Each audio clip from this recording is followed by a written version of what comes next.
Bismillahirrahmanirrahim.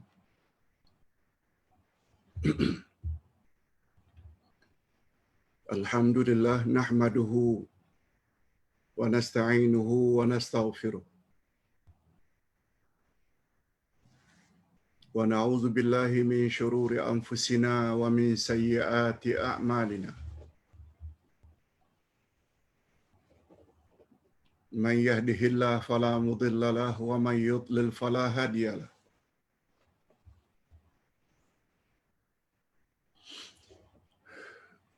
Asyhadu an la ilaha illallah wahdahu la syarika lah wa asyhadu anna Muhammadan abduhu wa rasuluh la nabiyya ba'dah. Allahumma salli wa sallim ala nabiyyina Muhammad wa ala alihi wa sahbihi ajma'in amma ba'd. Hadirin dan hadirat serta para pemirsa yang saya hormati, Assalamualaikum warahmatullahi wabarakatuh.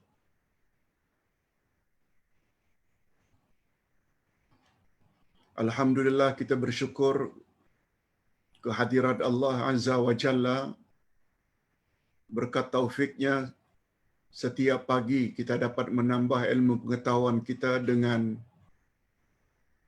ilmu-ilmu agama yang berkaitan dengan ma'rifatullah, yang berkaitan dengan ma'rifatun Nabi, dan yang berkaitan dengan ma'rifatud dinil Islami. Mengenal Allah, mengenal Nabi, dan mengenal selok-belok agama Islam. Kata ulama tafsir, iman seseorang yang boleh melepaskannya daripada kerugian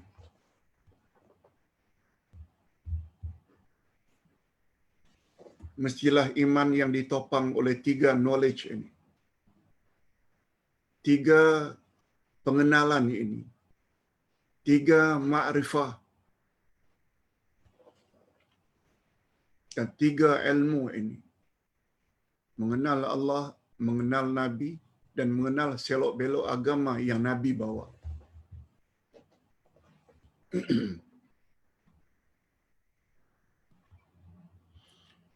Kalau tidak ada 3 cabang ilmu ini, dengan kata lain, imannya tak sempurna,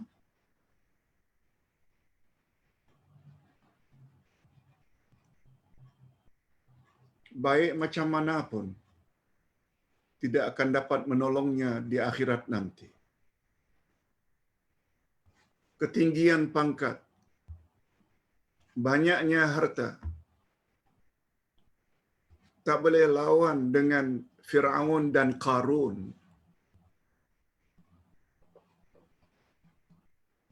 Hartanya sangat banyak, terutama Qarun, sangat berkuasa seperti Fir'aun, Namrud, tapi karena tidak kenal Allah, tidak mentauhidkan Allah, tidak ikut ajaran yang dibawa oleh Nabi, malah Nabi dilempar ke dalam api oleh Namrud. Nabi Musa dikejar untuk dibunuh.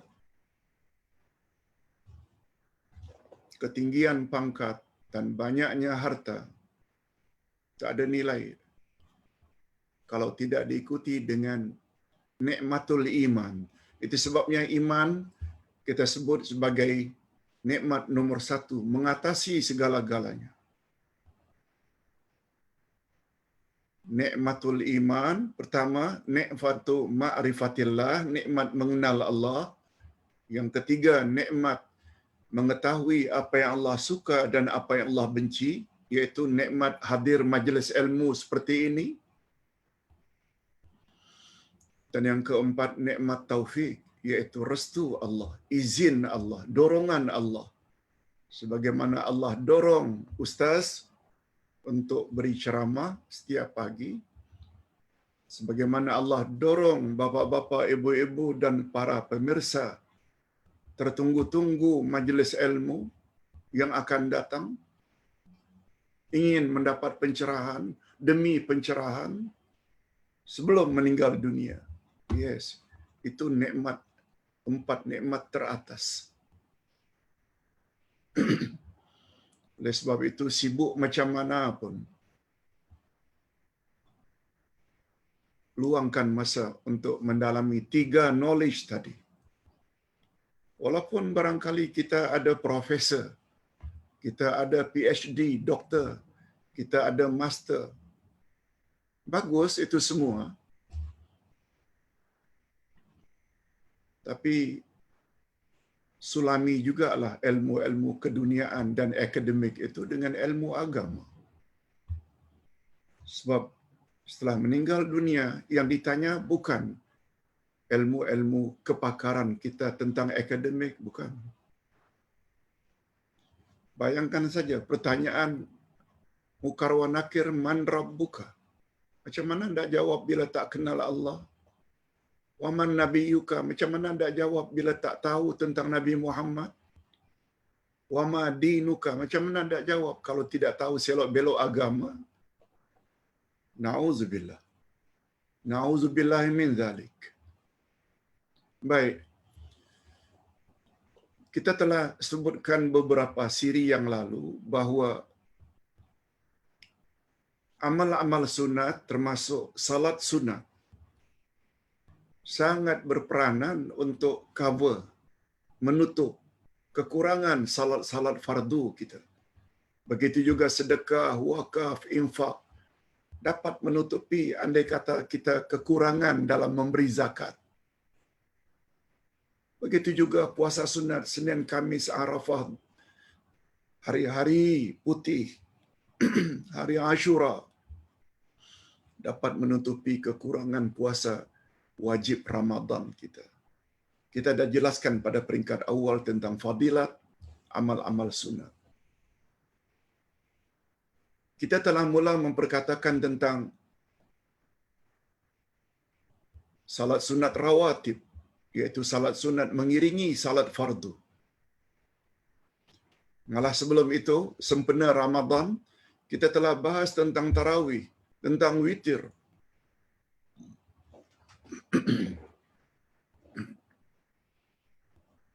Salat sunat rawatib terbagi 2, ada muakkadah, ada ghairu muakkadah. Cuma orang kita selalu sebut sunat muakkad. Sunat muakkad boleh. Tetapi karena yang disifati itu muannas, feminin, rawatib atau salat, karena feminin, maka sifatnya juga mesti feminin. Muakkadah.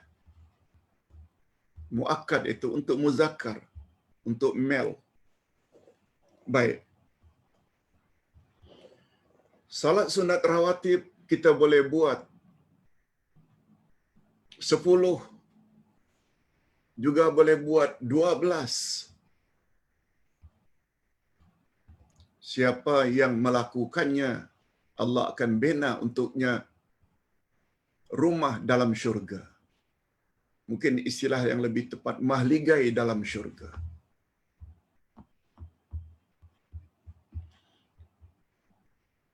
Malah hadirin dan hadirat rahimakumullah. Rupanya selain salat sunat rawatib yang muakkadah, ada juga salat-salat sunat yang ghairu muakkadah, yang tidak ditekankan sangat. Tapi bagus jika diamalkan. Mendapat pahala dan ganjaran.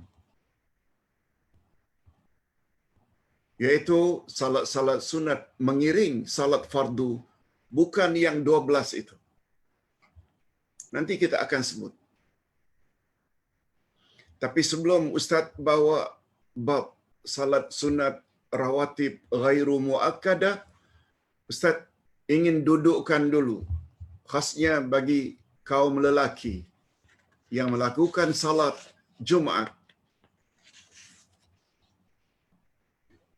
Itu sebabnya kalau minggu lalu kita tak sempat membahas bab ini, coba lihat muka surat 44 dari kitab Himpunan salat sunat menurut Nabi sallallahu alaihi wasallam halaman 44. Kita sambung nanti baru dengan salat sunat ghairu muakkad. Salat sunat rawatib ghairu muakkad. Terdapat dua riwayat bahwa Rasulullah sallallahu alaihi wasallam melakukan salat sunat rawatib sesudah Jumat 2 rakaat dan 4 rakaat. Bila ada datangnya dari Nabi, kadang-kadang buat 2, kadang-kadang buat 4. Kita buatlah ikut cara Nabi. Kadang-kadang 2, kadang-kadang 4. Cuma para ulama memberi panduan. Bila dibuat di masjid, setelah selesai salat Jumat, buat 4 rakaat. Bila ingin buat setelah balik ke rumah, di rumah, salat sunat sesudah Jumat, buat 2 rakaat. Yes, itu dia kesimpulannya. Yang pertama, 2 rakaat sesudah salat Jumat. Ini hadisnya. Hadis sahih riwayat Imam Bukhari. Abdullah bin Umar radhiyallahu anhuma meriwayatkan bahawa dia melihat Rasulullah sallallahu alaihi wasallam salat rawatib.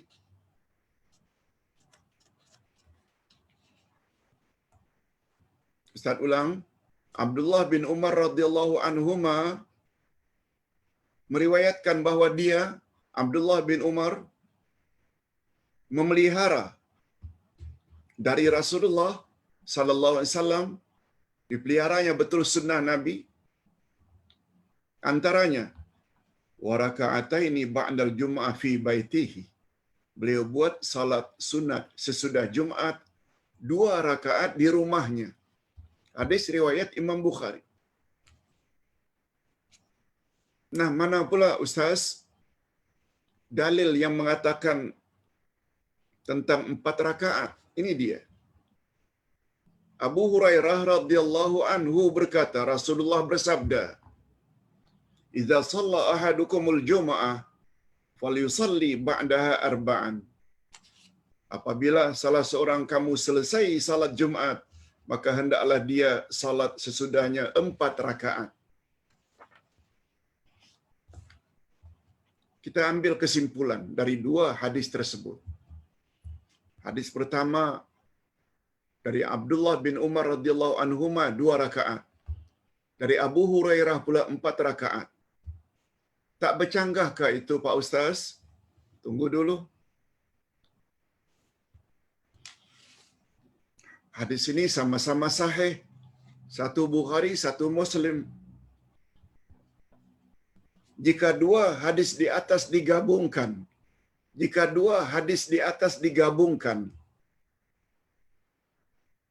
kita combine. Dalam istilah ilmu hadis, kita taufik. Kita gabungkan kedua-dua hadis sahih tersebut, maka dapatlah disimpulkan pertama, menurut Suhail, salah seorang periwayat hadis di atas, jika orang tersebut agak sibuk, maka hendaklah dia salat di masjid 2 rakaat dan di rumahnya 2 rakaat jika sampai di rumah. Ini satu di antara kesimpulan. Yang kedua, menurut Imam Ibnul Qayyim, jika dia salat di masjid, maka hendaklah dia salat 4 rakaat. Dan jika ingin melakukannya di rumah, maka hendaklah dia melakukannya hanya 2 rakaat. Demikian pandangan Imam Ibnu Taimiyah. Betul juga. Yang ketiga, menurut Imam Asy-Syam'ani,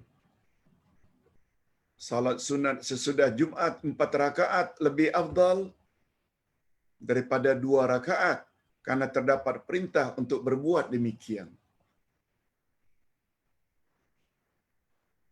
Begitu pandangan para ulama.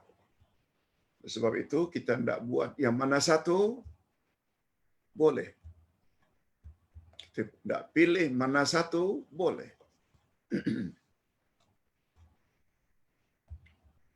Itu sebabnya kata salafus saleh, kalau Anda ingin melihat betapa dalamnya ilmu seseorang, dia akan memilih mana yang dia mampu. Dan dia tidak akan menyalahkan orang lain apabila orang lain berbuat berbeza dengan apa yang dia buat. Kata salafus saleh, "Man lam ya'rif ikhtilaf al-fuqaha falaysa bifaqih." Barang siapa yang tidak mengetahui perbezaan pendapat di kalangan ulama fiqh, maka dia bukan ahli fiqh. Oh, sampai begitu.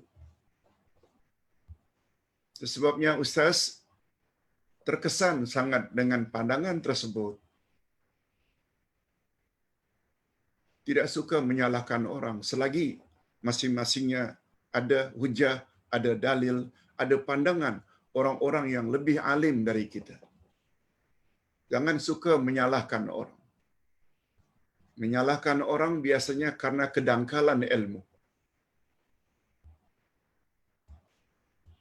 Sebabnya Buya Hamka Allah yarham pernah berkata, ketika ditanya, dulu Tuan larang perbuatan itu, mengapa sekarang Tuan buat? Beliau jawab, memberi isyarat betapa pentingnya rajin membaca dan menimba ilmu. Dulu aku larang karena aku baru baca 1 kitab. Sekarang aku dah baca 1000 kitab. Rupanya ada pandangan lain yang juga kuat. Sekarang aku baru tahu. Yang dulu aku tak tahu. Lihat kelebihan orang yang menambah ilmu, mereka tidak akan jadi pencetus perbalahan di dalam masyarakat. Malah semuanya dia raikan selagi ada dalil. Nah, sekarang kita masuk salat sunat rawatib ghairu muakkad. Kita baca. Jika digabungkan salat sunat rawatib muakkad dan ghairu muakkad. Nah ini. Bila kita combine, kita gabung antara salat sunat rawatib muakkad 10 ke 12 ke dengan salat sunat rawatib ghairu muakkad, jumlahnya jadi lebih. Maka jumlah atau bilangan rakaatnya menjadi 22 rakaat.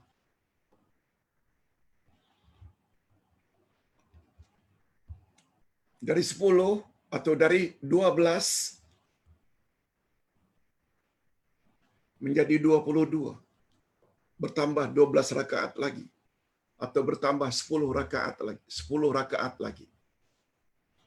Telah dijelaskan di atas tentang bilangan rakaat salat sunat rawatib muakkad, yaitu 12 rakaat atau 10 rakaat. Maka salat sunat rawatib ghairu maknanya bukan rawatib, bukan muakkad, ada 10 rakaat dengan perincian sebagaimana berikut. Ini perinciannya. Bilangan rakaat salat sunat rawatib ghairu muakkadah. Pertama, 4 rakaat sesudah zuhur. Yang rawatib muakkad, perbezaan atau dalil dari Nabi, boleh 2, boleh 4, itu sebelum. Tapi kesemuanya mengatakan bahawa sesudah salat zuhur hanya 2. Itu rawatib. Tapi bila kita buat 4, ini yang namanya ghairu muakkad.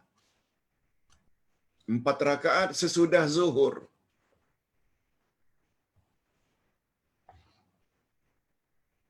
Ini juga besar ganjarannya.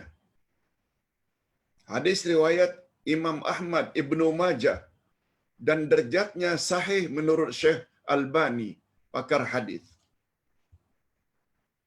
An Ummi Habibah radhiyallahu anha qalat, sami'tu Rasulullah sallallahu alaihi wasallam yaqul, man hafaza ala arba'i raka'atin qabla zuhri wa arba'a raka'atin ba'daha harramahu Allahu 'alan nar.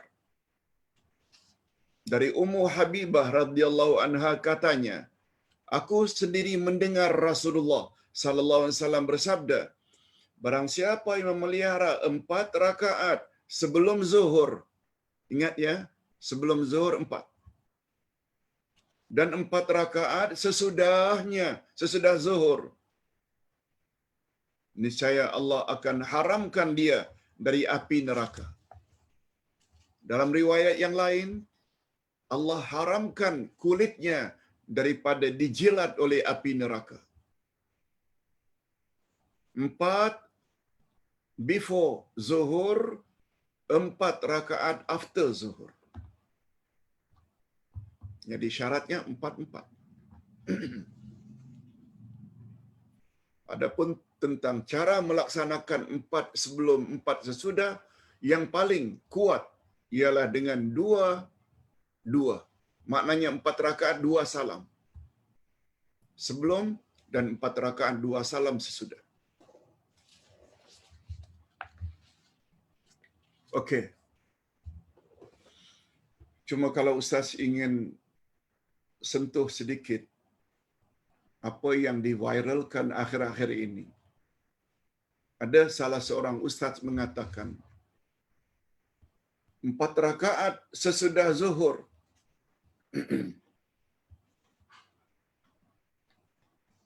sama dengan 4 rakaat setelah isya,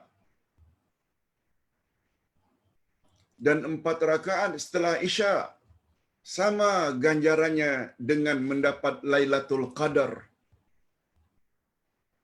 Ustaz sudah jawab dah soalan tersebut.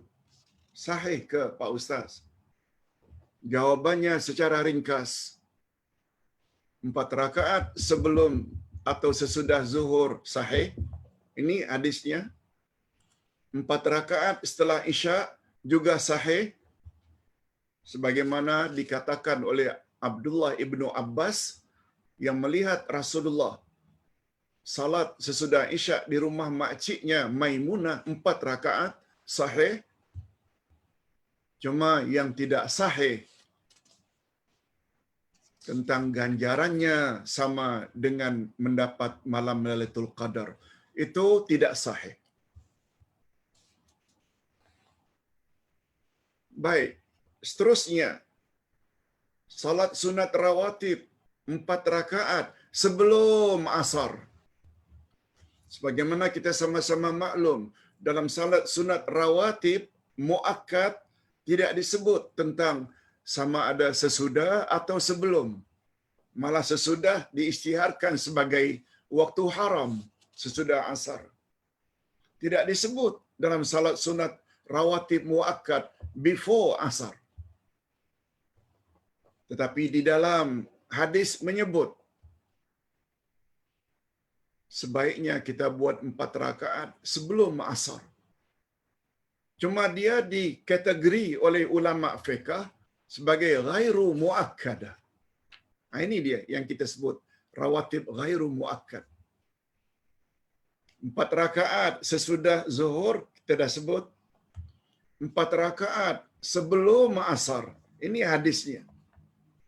An Abdullah bin Umar radhiyallahu anhuma qala qala Rasulullah sallallahu alaihi wasallam rahimallahu ra'an shalla qabla al-'asr arba'an. Daripada Abdullah bin Umar radhiyallahu anhuma katanya, Rasulullah sallallahu alaihi wasallam bersabda, Allah mengasihi seseorang yang melakukan salat sunat 4 rakaat sebelum asar. Allah mengasihi, Allah menyayangi, Allah mencintai orang yang melakukan salat sunat 4 rakaat sebelum asar.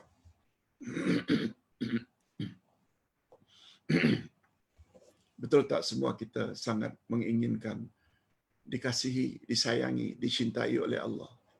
Jangan lupa buat. Luangkan masa untuk salat sunat 4 rakaat sebelum asar. Sekali lagi yang paling afdal 2 rakaat salam, 2 rakaat salam.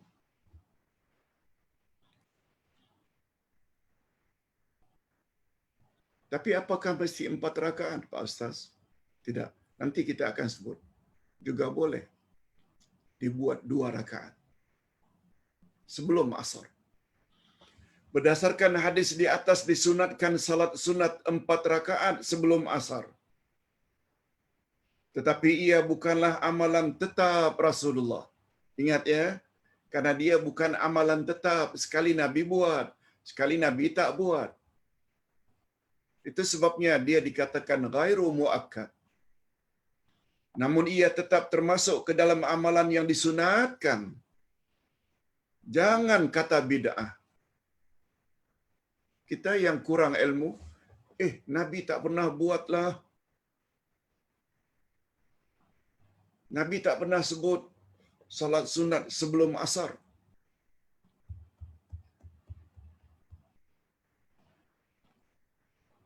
Orang yang berkata demikian karena kurang baca, kurang dengar. Itu sebabnya bila kurang ilmu, mulalah kita menyalahkan orang saja kerjanya. Padahal ada hadis sahih pula itu. Namun ia tetap termasuk ke dalam amalan yang disunatkan. Malahan juga boleh dilakukan hanya 2 rakaat saja. Ini pula berdasarkan hadis dari Sayyidina Ali bin Abu Talib radhiyallahu anhu. Nah, ini dia hadis tentang 2 rakaat pula. An Ali bin Abi Talib radhiyallahu anhu anna Nabiyya sallallahu alaihi wasallam kana yusalli raka'ataini qabla al-'asri. Dari Ali bin Abi Talib radhiyallahu anhu katanya, adalah Nabi sallallahu alaihi wasallam melakukan salat 2 rakaat sebelum asar.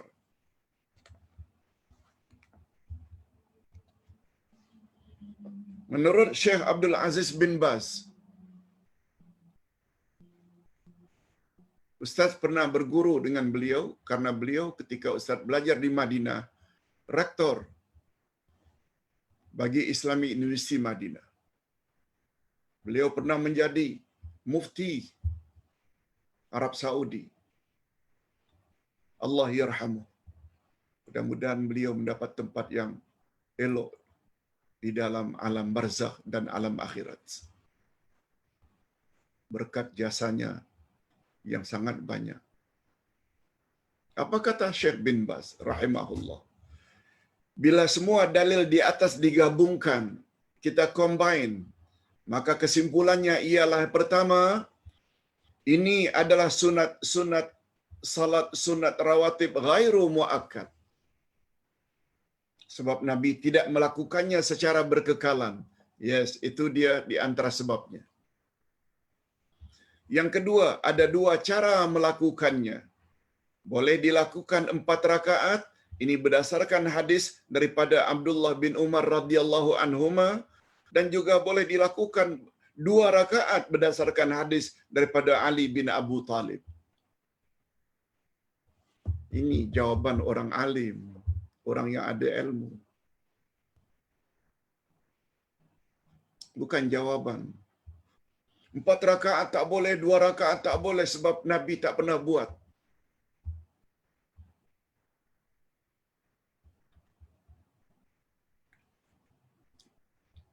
Sangat bahaya memberi fatwa kalau tak ada ilmu.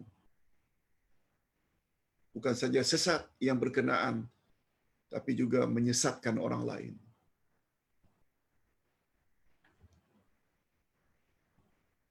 Nah, yang ketiga, tadi kita ada sebut ghairu muakkad, rawatib ghairu muakkad, 4 rakaat setelah zuhur, 4 rakaat sebelum asar, dan yang ketiga 2 rakaat sebelum maghrib.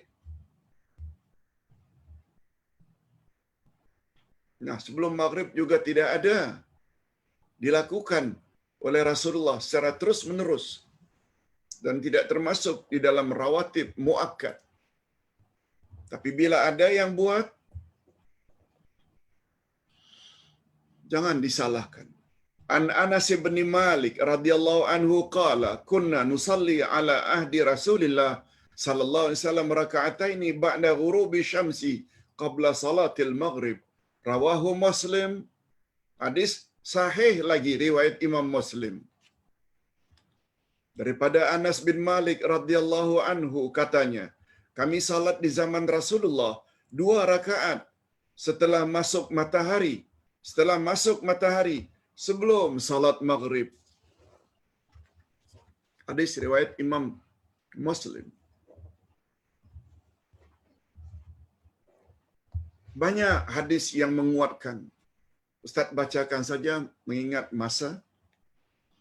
Berkata lagi Anas bin Malik, kami di Madinah, jika muadzin Bilal selesai salat untuk salat maghrib, maka mereka para sahabat segera menuju ke arah dinding untuk melakukan salat masing-masing 2 rakaat, 2 rakaat. Sehingga orang asing, yaitu musafir yang memasuki masjid mengira salat maghrib sesudah selesai dilakukan karena sangat ramai yang melakukan salat sunat 2 rakaat itu. Muttafaqun alaih. Riwayat Bukhari Muslim. Lengkap dengan numbernya sekali. Ada setengah-setengah golongan. Karena mereka tahu setelah asar tidak ada salat sunat. Malah ada yang sampai tidak mau masuk ke dalam masjid kecuali setelah qamat. Kecuali setelah qamat untuk salat fardu. Bagi mereka seolah-olah tidak ada salat tahiyatul masjid. Dengan pemahaman setelah asar haram salat sampai maghrib. Ini satu kesalahan yang sangat fatal.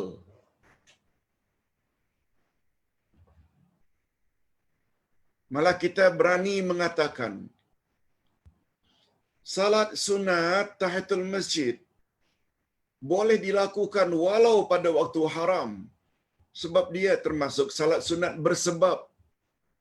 Bersebab maknanya karena sebab memasuki masjid. Karena sebab ingin menghormati masjid. Itu sebab namanya dipanggil tahiyatul masjid. Umpamanya, Ustaz buat contoh nyata sajalah. Maghrib 7:15 minit. Umpamanya. 7:15 minit. Masuk masjid jam 7. Lakukan salat sunat 2 rakaat sebelum duduk. Itu namanya salat sunat tahiyatul masjid. 7:15 azan maghrib. Setelah selesai azan, bangkit lagi dari duduk untuk salat sunat 2 rakaat sebelum maghrib. Itu namanya salat sunat rawatib ghairu muakkadah. Ustaz ulang sekali lagi. Karena kekurangan ilmu, karena kedangkalan ilmu, kurang banyak mendengar, sampai terlepas beberapa fadilat. Tahiyatul masjid tak dapat. Duduk dalam masjid menunggu masuk waktu tak dapat. Salat sunat 2 rakaat sebelum maghrib setelah azan tak dapat. Ini yang syaitan suka.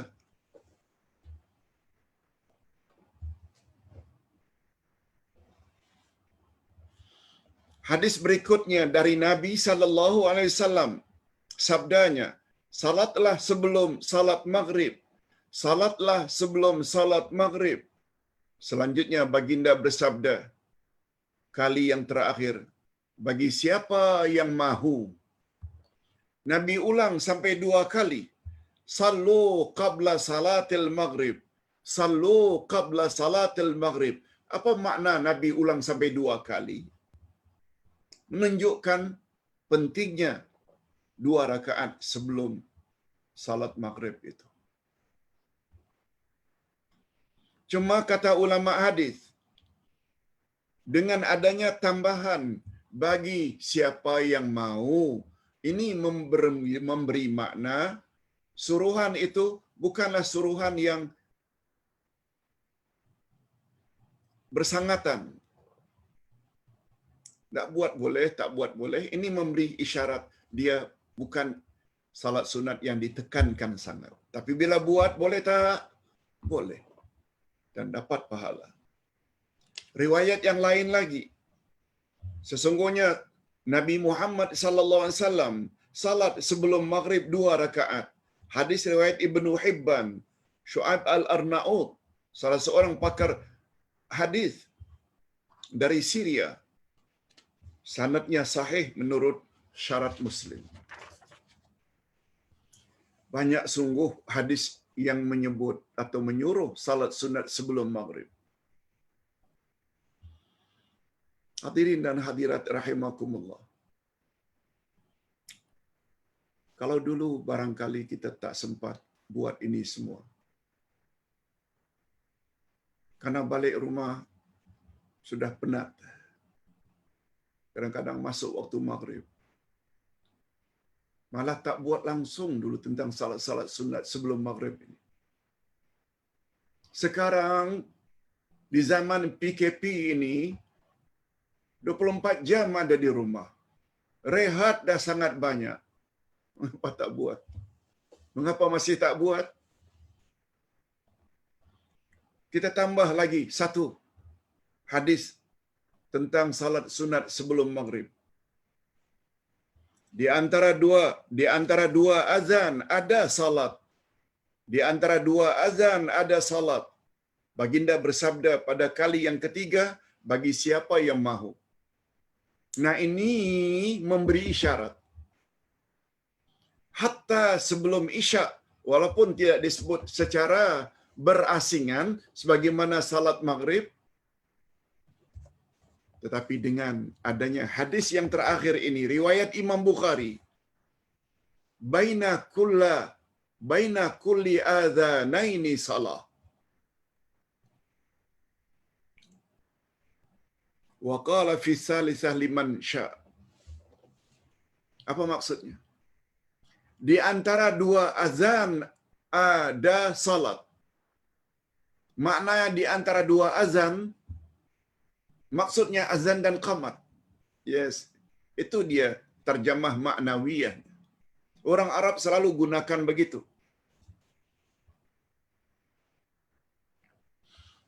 Ustaz buat contoh, syahadatain, dua kalimat syahadat. Maksudnya asyhadu an la ilaha illallah wa asyhadu anna Muhammadar Rasulullah. Hayya 'alatain, dua hayya 'ala salah. Yaitu hayya 'ala salah dan hayya 'alal falah, dipanggil hayya 'alatain. Ustaz teringat satu hadis Nabi. Atmin li ma baina lihyai, atmin laka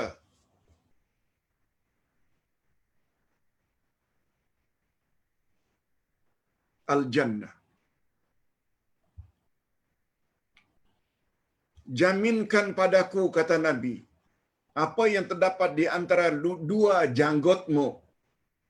Lihyah itu janggut.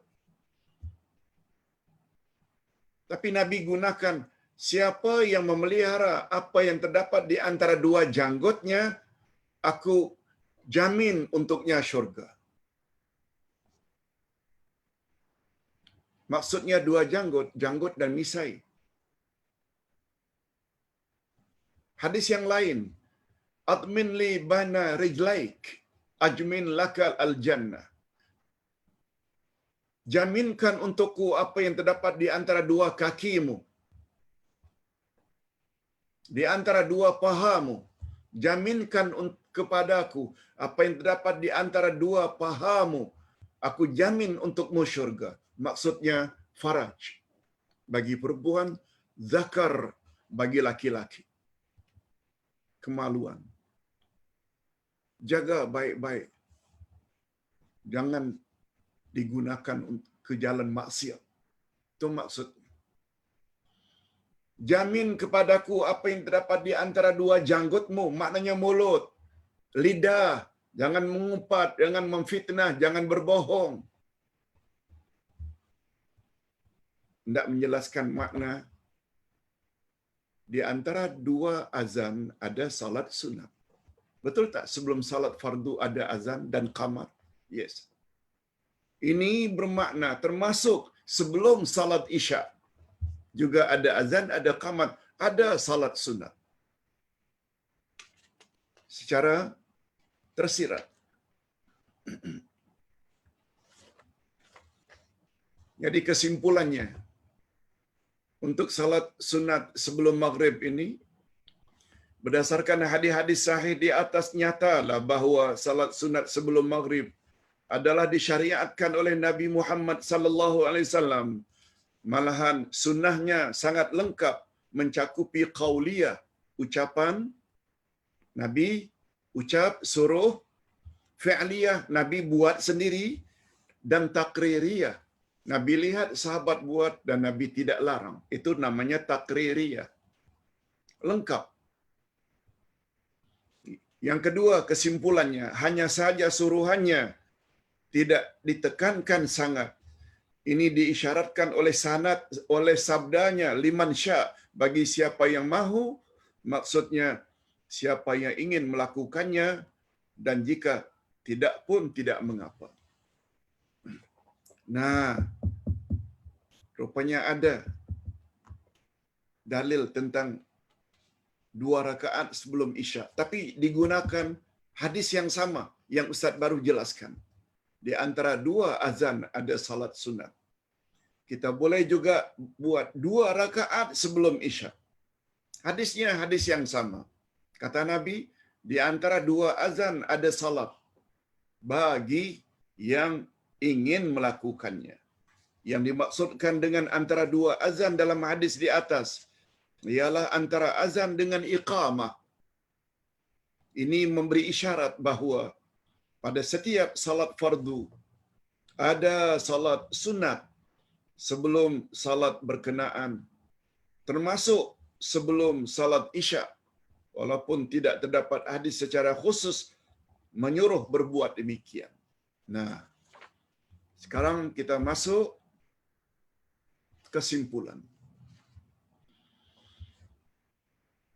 Jika digabungkan, pertama, jika digabungkan antara salat sunat rawatib muakkad dan rawatib ghairu muakkad yang mengiringi salat fardu, maka bilangannya boleh jadi 22 atau 24.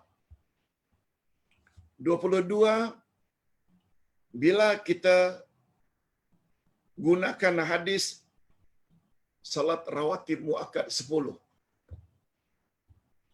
Dia menjadi 24 bila kita ambil dalil salat sunat rawatib 12 rakaat. Yes, tidak jadi masalah. Salat sunat rawatib muakkad 10 rakaat menurut hadis Abdullah bin Umar dan 12 rakaat menurut salat Aisyah, sedangkan salat sunat rawatib ghairu muakkad pula 10 rakaat menurut hadis Ali bin Abi Talib, atau 12 rakaat menurut hadis Abdullah ibnu Umar radhiyallahu anhum.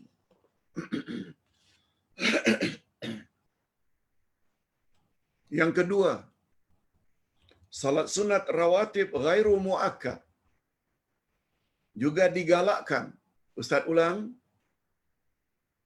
Salat sunat rawatib ghairu muakkad yang tidak ditekankan sangat oleh Nabi juga digalakkan oleh Rasulullah sallallahu alaihi wasallam, tetapi darjat galakannya tidaklah sama sebagaimana galakannya terhadap salat sunat rawatib muakkad. Oleh itu, sunat rawatib ghairu muakkad jangan dilakukan secara berkekalan. Yes. Sunnah Nabi macam itu. Yang Nabi buat secara berkekalan, buatlah secara berkekalan. Baru namanya ikut sunnah.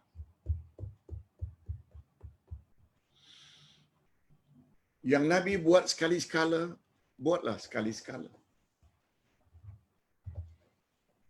Tapi bila dibuat, bukan namanya bid'ah.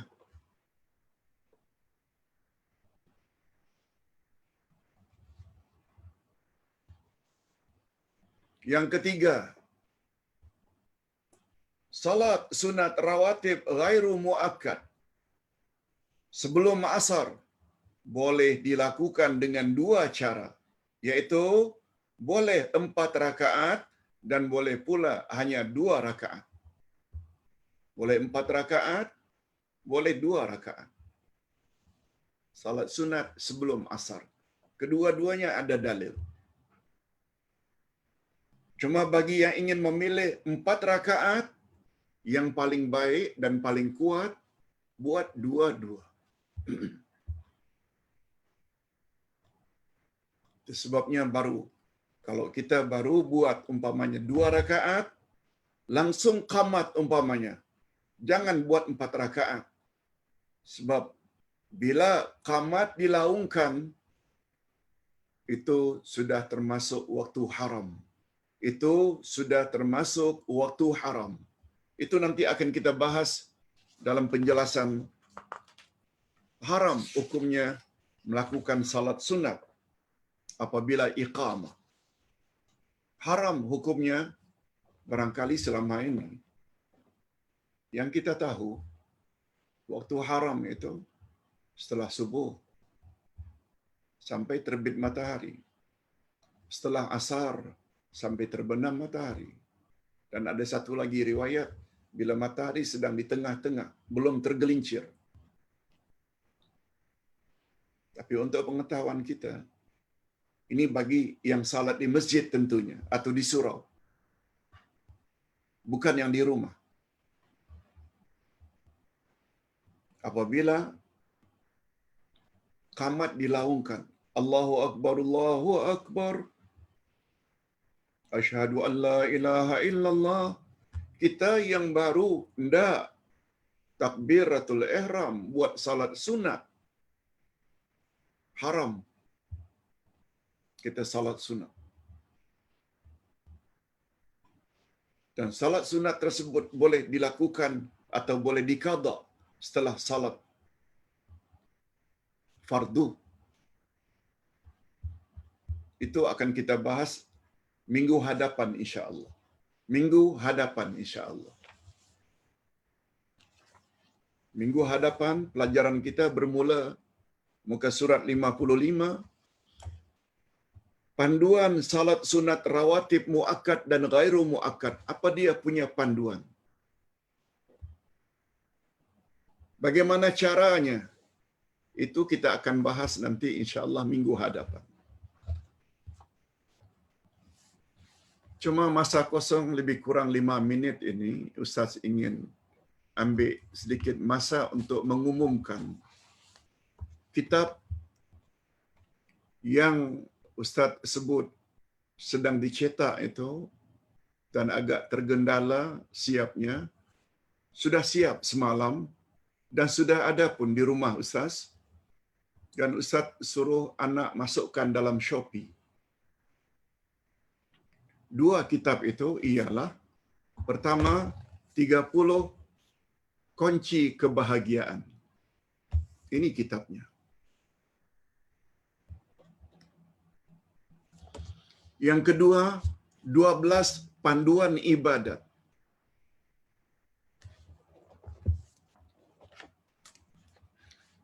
30 kunci kebahagiaan. Ustaz hanya sebagai penterjemah. Bukan Ustaz yang karang. Pengarangnya barangkali semua kita kenal. Beliau adalah Dr. Aid bin Abdullah Al-Qarni.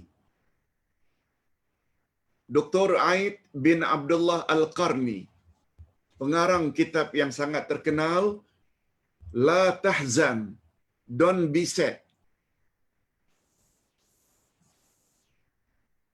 Ustaz tengok sangat bagus panduan-panduan untuk mencapai kebahagiaan. Ada 30 kunci kebahagiaan.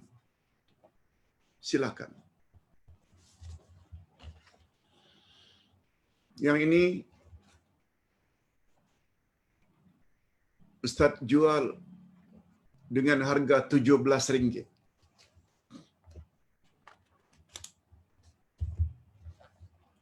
Dan ini agak tipis sedikit. Ini yang Ustaz susun sendiri. 12 panduan ibadat atau 12 pedoman ibadat. Macam mana supaya ibadat kita ini diterima oleh Allah? Dia ada panduan-panduan yang datang dari Nabi sallallahu alaihi wasallam, dan Ustaz kumpul dari beberapa sumber, tersimpullah kepada 12 panduan. Kalau Ustaz boleh baca di sini 12 panduan itu ialah: pertama, panduan yang pertama, syarat-syarat amal yang diterima oleh Allah. Itu nomor 1. Jangan salahkan Allah. Jangan salahkan Nabi. Bila amal kita nanti di akhirat tidak diterima oleh Allah, padahal Allah dah sebut dah syaratnya agar amalmu diterima ini. Ini ayat Quran, ini hadis Nabi. Cuma karena sikap lebih kepada beragama Islam, ikut nenek moyang, bukan daripada Al-Quran dan Sunnah, akhirnya ditolak. Yang kedua, pedoman 12 pedoman ibadat ni, pedoman yang kedua, amalan yang bermutu tinggi. Macam mana amal itu jadi bermutu tinggi? Apakah karena banyaknya kekerapannya kita lakukan, atau karena kualiti? Itu akan dibahas. Yang ketiga, amalan yang berterusan. Amal yang paling tinggi nilainya bila amal itu berterusan atau dilakukan secara istiqamah. Sebab Nabi bersabda, sesungguhnya amalan yang paling disukai oleh Allah adalah amalan yang berterusan, walaupun amal itu dilakukan sedikit demi sedikit.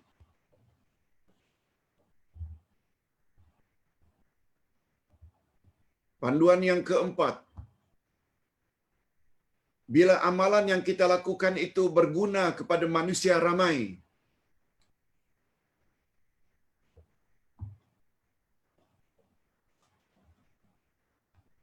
Itu sebabnya suami yang pergi bekerja mencari rezeki yang halal untuk menyara anak isteri, lebih besar fadilatnya berbanding suami melingkar saja di rumah, malas bekerja, berusaha untuk menyara isteri dan anak-anak. Walaupun dia isi selama di rumah itu salat wajib, salat sunat. Sebab salat itu untuk pribadi. Sedangkan mencari rezeki yang halal, banyak mulut yang akan dapat kita penuhi. Isteri, anak-anak, cucu-cucu dapat manfaat dari usaha kita. Itu sebabnya kerja berdakwah seperti ini yang didengar oleh ribuan orang, besar ganjarannya. Sebab berkat penerangan dan pencerahan, banyak orang dapat manfaat. Yes. Begitulah panduan seterusnya. Utamakan amalan yang kekal. Itu sebabnya pepatah Cina mengatakan, menurut Dr. Yusuf Al-Qaradawi, kata beliau itu pepatah Cina, memberi orang yang berhajat pancing lebih baik daripada memberi kepada orang yang berhajat ikan. Memberi pancing, apa sebab? Pancing bertahun-tahun boleh dimanfaatkan dan orang tersebut dapat ikan, berbanding kasih ikan sekali makan habis.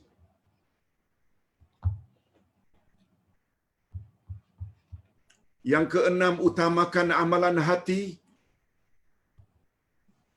Yang ketujuh, beramal dengan ilmu, bukan ikut-ikutan atau taklid buta. Panduan yang ke-8, beramal berpandukan manhaj, iaitu dalil yang jelas. Itu makna manhaj. Yang ke-9, menghindarkan segala perkara-perkara yang boleh merosakkan amalan. Nah, apa dia? Kita dulu pernah sebut pada tahun 2020. Sangat banyak perkara-perkara yang boleh merosakkan amalan. Nomor 1, syirik. Nomor 2, bid'ah. Yang ketiga, hasad dengki. Nah, kita akan sebut senarai-senarai perkara-perkara yang boleh merosak amalan. Yang ke-10, anggaplah sebagai amalan yang terakhir. Maknanya, kalau kita beramal, kita salat umpamanya, anggaplah salat itu salat yang terakhir. Setelah itu kita akan mati. Sebab kesan positifnya, bila kita berbuat demikian, kita akan lakukan salat itu sesempurna mungkin. Bukan salat saja. Kalau dapat Ramadan, anggaplah itu Ramadan yang terakhir. Kalau dapat haji atau umrah, itulah haji dan umrah yang terakhir. Begitu seterusnya. Panduan yang ke-11, mengutamakan asas-asas ibadat. Apa dia asas-asas ibadat? Akan dijelaskan. Dan yang terakhir, tidak kurang pentingnya,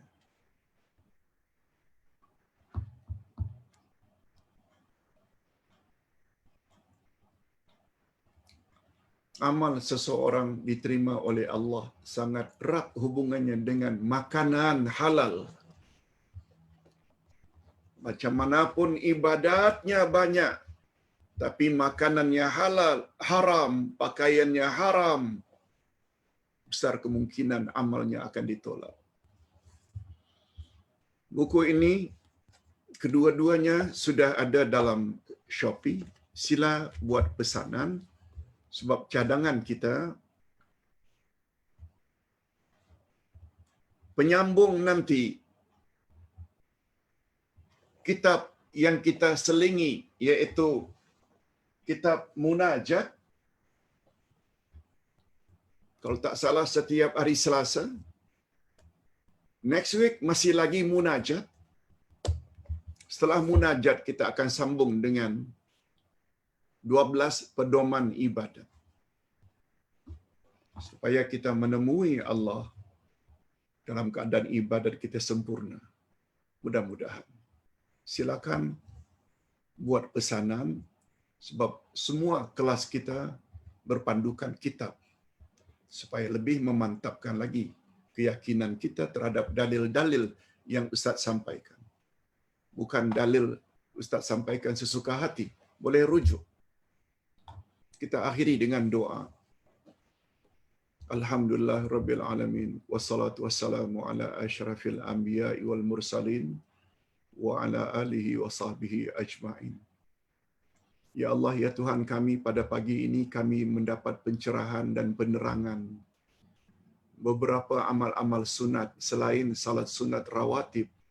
Rupanya ada pula namanya salat sunat rawatib ghairu muakkadah, yang juga sangat besar ganjarannya.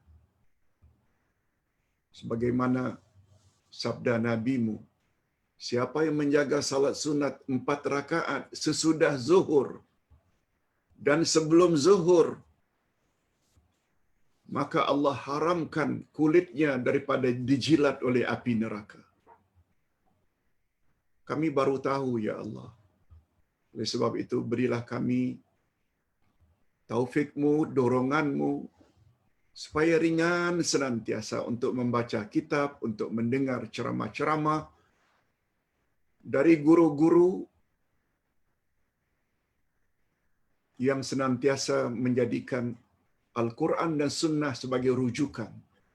Sebab hanya dengan demikian kami akan terselamat daripada kesesatan. Ya Allah, ampunkanlah dosa kami dan dosa kedua ibu bapa kami. Cucurilah mereka rahmat-Mu sebagaimana mereka telah didik kami sejak dari kecil. Ya Allah, berilah kami pasangan hidup dan zuriat keturunan yang menyedapkan pandangan mata dan hati kami, dan jadikanlah kami pemimpin bagi orang-orang yang bertakwa. Ya Allah, Ya Qadir, Ya Muhaimin, Ya Aziz, Ya Jabbar, angkatkanlah COVID-19 dari keluarga kami, dari negara kami, dan negara-negara umat Islam lainnya. Birahmatika ya Arhamar Rahimin. Sebab tidak ada kuasa satupun yang dapat mengangkatkan musibah khasnya COVID-19 kecuali Engkau, Ya Allah. Berilah kami dorongan senantiasa untuk senantiasa memperbaiki ibadat kami sebelum kami menemui-Mu, agar kami selamat dari azab kubur dan azab api neraka. Wa sallallahu ala nabiyyina Muhammad wa ala alihi wa sahbihi ajma'in. Subhana rabbika rabbil izzati amma yasifun. Wa salamun alal mursalin. Walhamdulillah rabbil alamin. Subhanakallahumma wa bihamdik. Asyhadu an la ilaha illa anta. Astaghfiruka wa atubu ilaik. Wassalamualaikum warahmatullahi wabarakatuh.